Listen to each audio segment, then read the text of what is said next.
ओम हर हर हर महादेव। जय श्री महाकाल। ओम नमः शिवाय, ओम नमः शिवाय, ओम नमः शिवाय। ओम हर हर हर महादेव। तो सभी लोगों पर जो है भगवान महाकाल की कृपा बनी रहे। और आज जो है नारद मुनि जी और ब्रह्मा जी में जो है संवाद क्या हो रहा है। केवल गुण निधि को जो है जो दुराचारी गुण निधि था और उसकी मृत्यु हो गई थी, तो उसके पश्चात बल गुण निधि को कुबेर पद कैसे मिला। गुण निधि क्या था, वो कुबेर, उसको जो है भगवान महाकाल ने क्या किया था, कुबेर का पद दे दिया था। धन का स्वामी कुबेर। तो इस प्रकार से अब नारद जी ने बल ब्रह्मा जी से प्रश्न किया कि हे ब्रह्मा जी, अब आप मुझे बल ये बताएं कि गुण निधि जैसे पापी को, गुण निधि जैसे पापी मनुष्य को जो है भगवान शिव द्वारा बोले कुबेर का पद कैसे मिला।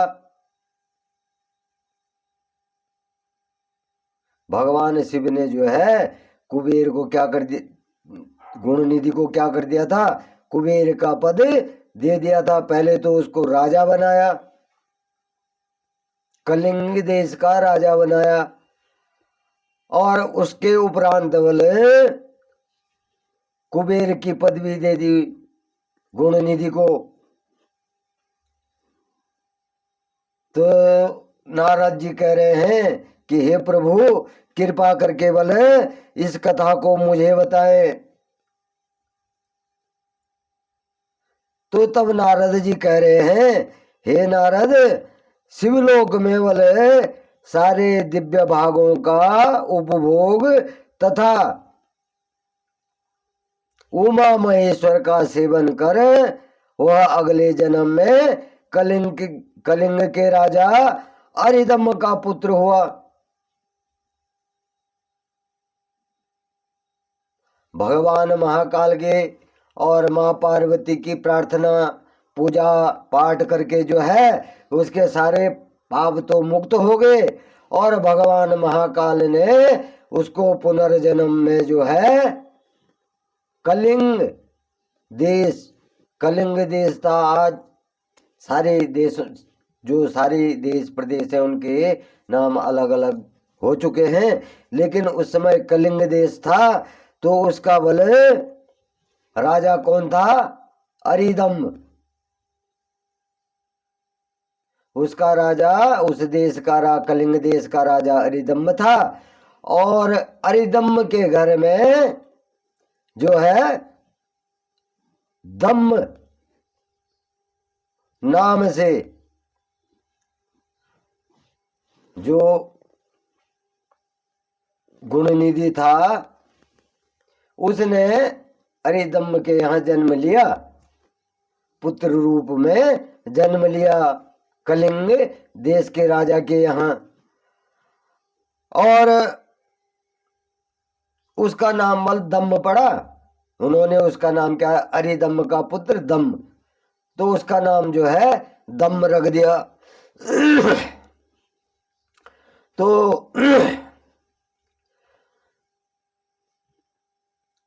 बालक बल दम की भगवान शंकर से असीम भक्ति थी। अब जो है जब गुण निधि ने पुनर्जन्म लिया तो राजा के यहाँ बालक रूप में उत्पन्न हुआ, और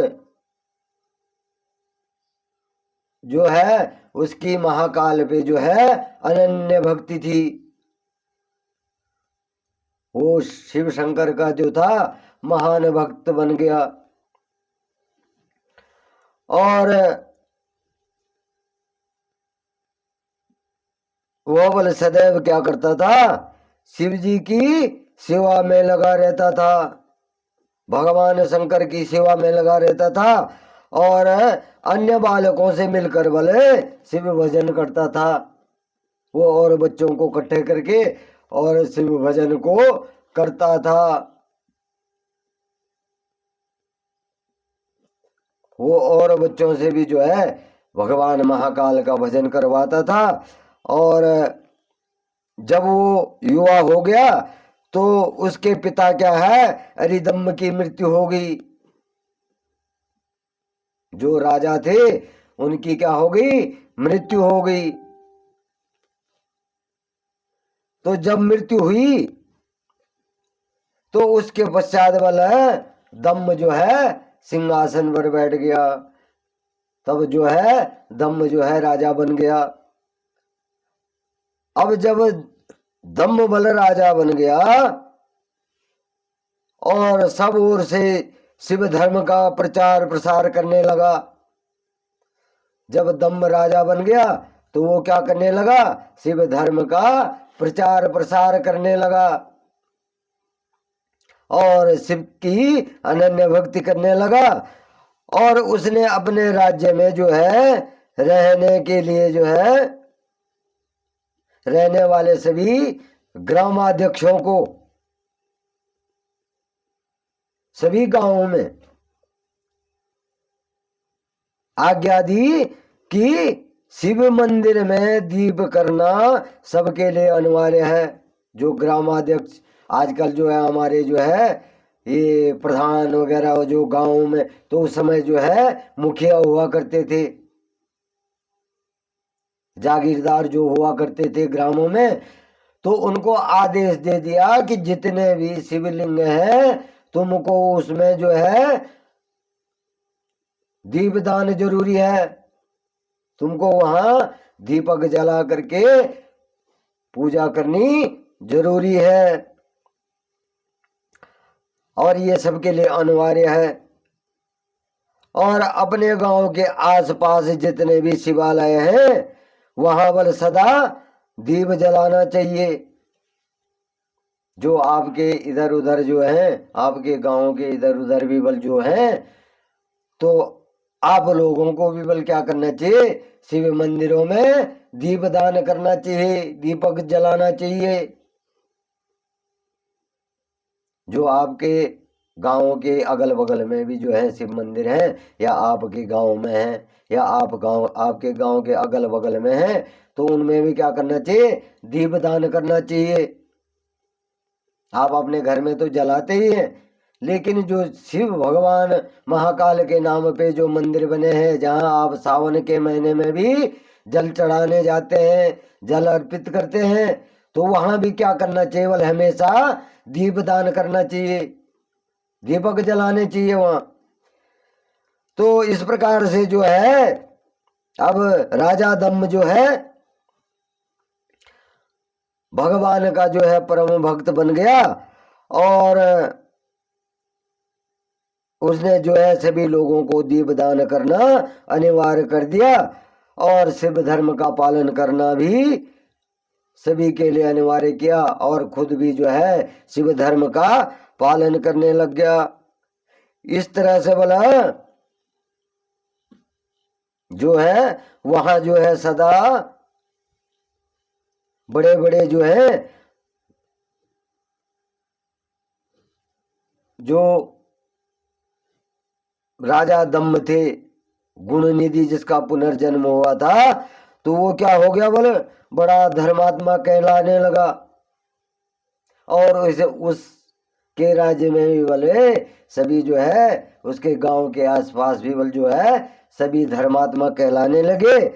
और उन्होंने जो है शिवालयों में बहुत से दीप जलाए और इसके फलस्वरूप हुए बोला दीपों की प्रभा के आश्रय हो मृत्योपरांत बल अलकापुरी के स्वामी हो गए।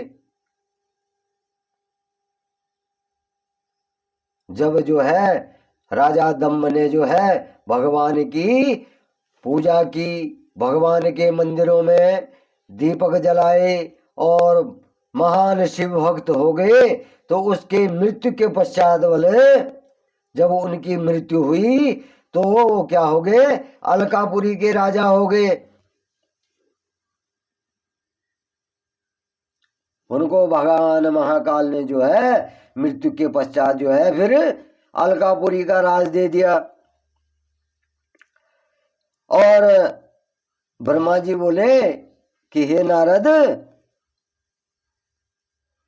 भगवान शिव का पूजन व उपासना महाफल देने वाली है। भगवान महाकाल की पूजा आराधना जो है महाफल देने वाली है। और दीक्षित के पुत्र गुण निधि ने जो पूर्ण अधर्मी था,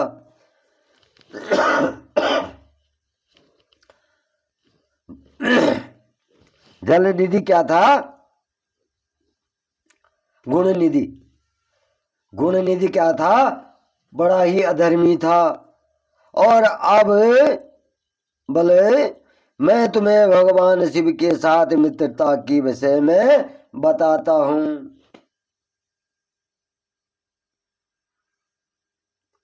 अब ब्रह्मा जी जो है उस पापी गुण निधि के बारे में जो है कह रहे हैं कि अब बल मैं अब गुण निधि की मित्रता किससे हो गई,